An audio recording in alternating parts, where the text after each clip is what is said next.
오늘 성서 말씀은 누가복음 2장 8절에서 11절 말씀입니다. 성경을 봉독하도록 하겠습니다.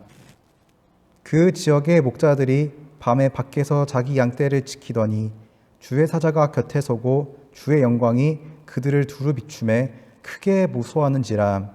천사가 이르되 무서워하지 말라. 보라, 내가 온 백성에게 미칠 큰 기쁨의 좋은 소식을 너희에게 전하노라. 오늘 다윗의 동네에 너희를 위하여 구주가 나셨으니 곧 그리스도 주시니라. 할렐루야.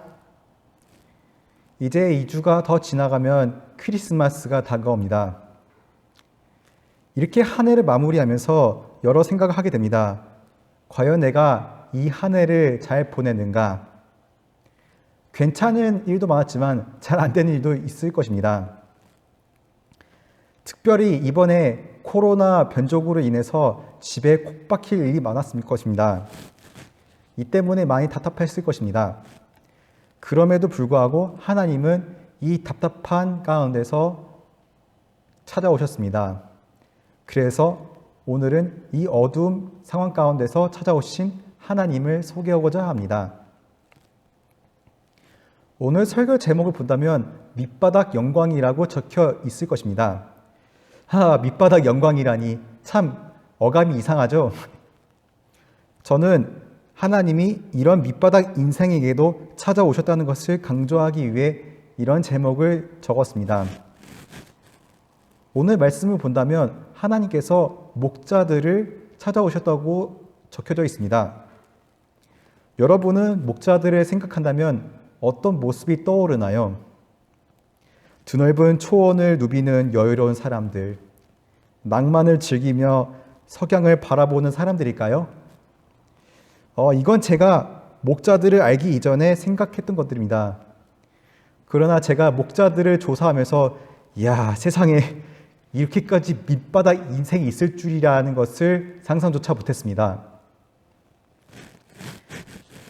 그 당시 목자들은 이스라엘에서 가장 안타까운 직종을 가진 사람들이었을 것입니다. 고대 기록에 따르면 목자들은 다른 직종들과 달리 3-4개의 직업을 더 가지고 있었습니다. 먼저 목자들은 이스라엘 대제사장들의 노비였다고 적혀져 있습니다.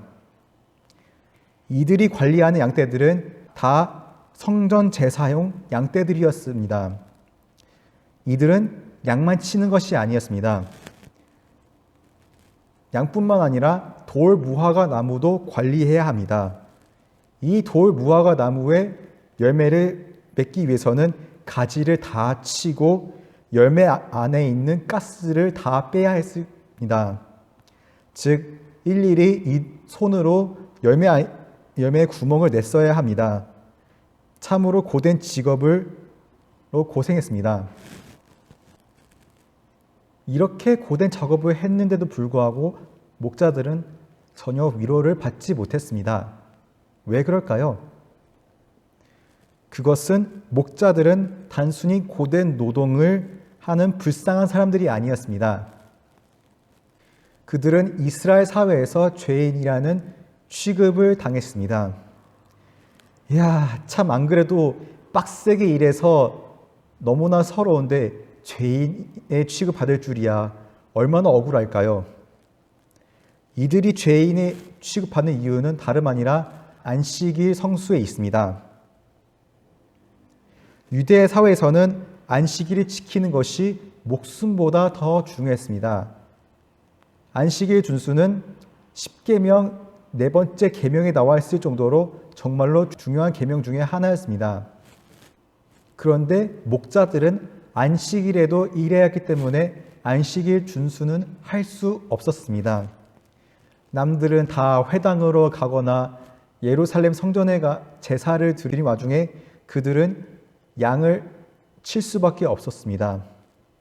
이렇게 그들은 안식일에 일해서 영원히 죄인이 될 수밖에 없었습니다. 그러나 하나님은 결코 이 목자들을 버리지 않으셨습니다. 하나님께서 이 땅에 내려오셨을 때 그 기쁜 소식을 목자들에게 제일 먼저 알려주셨습니다. 그때 천사는 목자들에게 이런 말을 하였습니다. 천사가 이르되 무서워하지 말라. 보라, 내가 온 백성에게 미칠 큰 기쁨의 좋은 소식을 너희에게 전하노라. 이렇게 하나님은 영원히 죄인이 될 수밖에 없는 사람들을 먼저 기쁜 소식을 전하였습니다. 그리고 천사는 소식을 전할 뿐만 아니라 천군 천사들과 함께 찬양을 불렀습니다. 지극히 높은 곳에서는 하나님께 영광이요 땅에서는 하나님이 기뻐하신 사람들 중에 평화로다 하니라. 아멘. 하나님은 가장 낮은 자리에 있는 사람들에게 영광의 자리를 주셨습니다.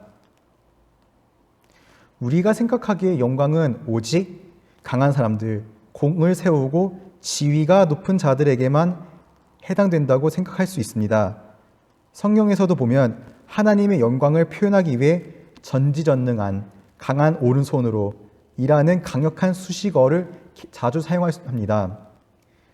그런데 하나님은 왜 이렇게 밑바닥 인생의 사람들에게 영광의 자리에 초대하셨을까요? 헬라어로 영광을 독사라고 합니다. 이 독사는 생각하다와 기대함으로 바라본다 라는 뜻을 지니고 있습니다. 즉, 기대가 하나님께서 원하시는 영광입니다. 이 기대는 어디에서 나올 수 있을까요? 히브리어로 쉐카이나 주님이 임재하신 곳에서 하나님의 영광이 나타난다고 말합니다. 성경엔 부유한 사람이나 가난한 사람이나 상관없이 기대가 있는 곳으로 초대했다고 나와 있습니다. 성서에는 이렇게 적혀져 있습니다. 너희 가난한 자는 복이 있나니 하나님의 나라가 너희의 것이미요. 여기서 가난한 사람이란 세상의 모든 고통과 억울함을 당한 사람들을 뜻하기도 합니다. 하나님은 세상의 모든 쓴맛을 본 목자들에게 예수님이 태어난 곳으로 초대하셨습니다. 그리고 하나님은 이 목자들뿐만 아니라 우리 모두를 초대하셨습니다. 이 영광의 자리에 필요한 것이 무엇일까요? 그것은 바로 열정입니다. 우리는 열정에 대해서 다시 생각할 필요가 있습니다. 그동안 저는 열정을 그 어떤 것을 그 무언가를 이루어야 될 것이라고 생각했습니다. 예를 들어 우리는 완벽해야 해. 40일 금식을 잘해야 돼. 봉사활동을 완벽해야 해. 라는 기준들입니다. 이런 무엇들을 이루지 않으면 나는 쓸모없다고 생각을 했습니다. 그러나 하나님은 바깥 외부의 업적보다 내면의 좋은 소식을 먼저 듣기를 원합니다. 열정은 영어로 enthusiasm이라고 합니다.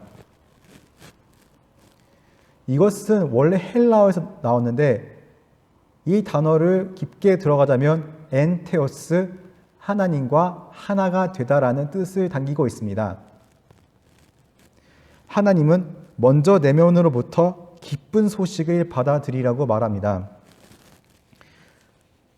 그렇다면 어떻게 하면 우리가 하나님께서 주신 열정을 회복할 수 있을까요?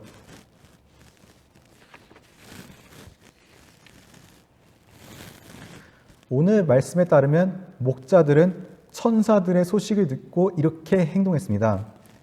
천사들이 떠나 하늘로 올라가니 목자가 서로 말하되 이제 베들레헴으로 가서 주께서 우리에게 알리신 바 이루어진 일을 보자 하고, 목자들은 기쁜 소식과 하나가 되어서 그 모든 짐을 내려놓고 예수님 보러 내려갔습니다.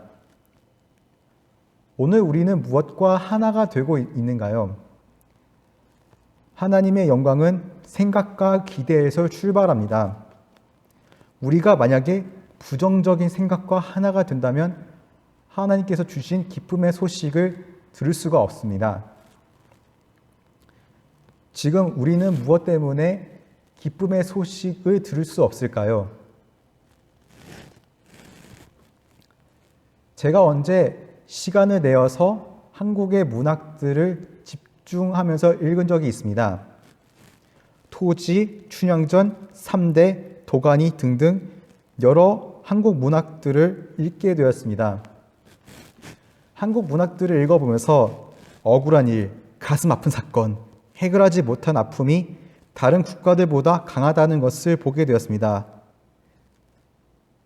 아, 우리 민족은 진짜 한 많은 민족이구나 라는 것을 느끼게 되었습니다. 한국 문학을 주로 이루는 키워드가 바로 한입니다.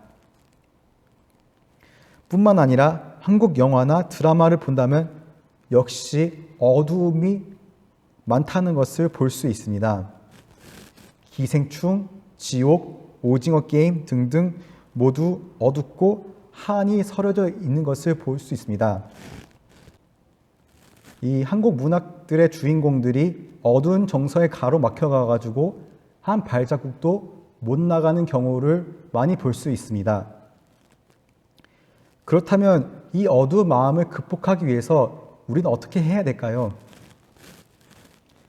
저는 이런 한이 서린 사람들에게 필요한 것은 바로 기쁨의 소식이라고 생각합니다. 어떤 것이 우리의 마음을 행복하게 만들까요? 어떤 것이 우리의 마음을 행복하게 있을까라고 계속 생각해 봤는데 그 생각하는 와중에 저는 레미제라블이라는 소설을 읽게 되었습니다. 레미제라블에도 한이 서린 사건들이 있습니다. 빵을 훔쳐서 17년 동안 감옥에 간 장발장, 사랑하는 연인에게 버림받고 비참하게 죽어간 팡틴, 학대를 받는 코제트, 사랑하는 사람에게 사랑을 못 받는 에포니 등등 이렇게 비참한 주인공들이 레미제라블의 곳곳에 있었습니다. 이 제목의 원어를 해석하자면 불쌍한 자들이라는 뜻을 지니고 있습니다. 어렸을 때 저는 레미제라블이라는 소설 대신에 장발장이라는 어린이 판 소설로 읽었습니다. 거기에서 저는 그냥 불쌍한 사람들의 이야기인 줄만 알았습니다. 그런데 성인이 되고 이 원본을 보니 다시 새롭게 다가오는 인물이 있었습니다. 그 사람은 바로 미래의 주교였습니다. 어린이판 소설과 달리 원본에서는 미래의 주교를 상세하게 다루고 있습니다. 이 미래의 주교는 원래 귀족이었고 호화로운 생활을 즐기는 젊은이였습니다. 그런데 프랑스 대혁명으로 인해 모든 것을 잃고 일가족이 몰살을 당하였습니다. 살기 위해 그는 프랑스를 탈출해 스페인에서 망명 생활을 했습니다. 특이하게도 그는 망명 생활하던 도중 하나님을 만나고 오로지 가난한 사람을 위해서 일하는 성직자로 부름을 그때 받았습니다. 소설을 읽다 보면 미래의 주교가 장발장이 젊은 시절 자신과 닮았다고 계속 나와 있습니다. 즉 상처받은 밑바닥 인생의 장발장을 이해한 것이었습니다. 이런 이해로 그 주교는 자신의 유일한 재산인 은촛대를 훔쳐간 장발장을 용서해 줄 수 있었습니다. 그 덕분에 상처로 얼룩진 장발장은 용서를 받고 인생에 큰 변화가 있었습니다. 빅토르 위고가 전하고 싶은 것이 무엇일까요? 그는 다음과 같이 말합니다. 인생에 있어서 최고의 행복은 우리가 사랑받고 있음을 확신하는 것이다. 자신이 사랑을 받고 있는 것을 깨닫는 장발장은 팡틴의 아이 코제트를 끝까지 사랑해주고 그리고 자신을 괴롭힌 자베르 형사를 용서할 수 있었습니다. 사랑하는 성도님들, 한이 많고 밑바닥 기고 있다는 마음에 해방되기 위해서는 우리가 먼저 사랑받고 있다는 것을 깨달아야 합니다. 하나님은 저 어디에 계시지 않고 우리 안에 계십니다. 성서에는 이렇게 적혀져 있습니다. 사랑 안에 두려움이 없고 온전한 사랑이 두려움을 내쫓나니. 오늘 우리가 받을 수 있는 영광의 자리는 바로 사랑입니다. 오늘날 우리는 두려운 소식을 많이 접하고 두려운 마음으로 계속 마음 약한 소리들을 듣습니다. 그때 예수님은 직접 이 땅에 내려오셔서 사랑이란 계명을 실천하였습니다. 오늘 우리는 변화가 필요합니다.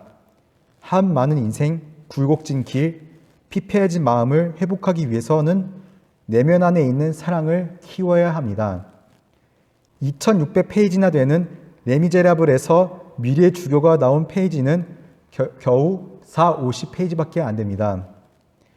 그럼에도 불구하고 소설 주인공인 장발장은 미래의 주교를 통해 변화를 받고 이 소설을 사랑으로 완성을 시킬 수 있었습니다. 저는 이 명작을 읽으면서 이런 생각을 하게 되었습니다. 나도 미래의 주교처럼 살고 싶다. 나도 어떻게 하면 이 주교처럼 사랑의 자리로 갈 수 있을까? 그리고 또한 이 땅에 내려오셔서 사랑을 완성하신 예수님처럼 살고 싶다라는 생각을 하게 되었습니다. 하나님은 도끼 서리고 한이 가득한 곳에서 사랑이라는 영광의 자리를 부르셨습니다. 그리고 하나님은 상처받고 밑바닥 인생으로 사는 목자들과 장발장을 부른 것처럼 우리 모두를 부르셨습니다. 저는 우리 모두 다 하나님께 사랑을 받아 장발장처럼 21세기를 이끄는 주인공들이 되기를 간절히 기도하겠습니다. 아멘.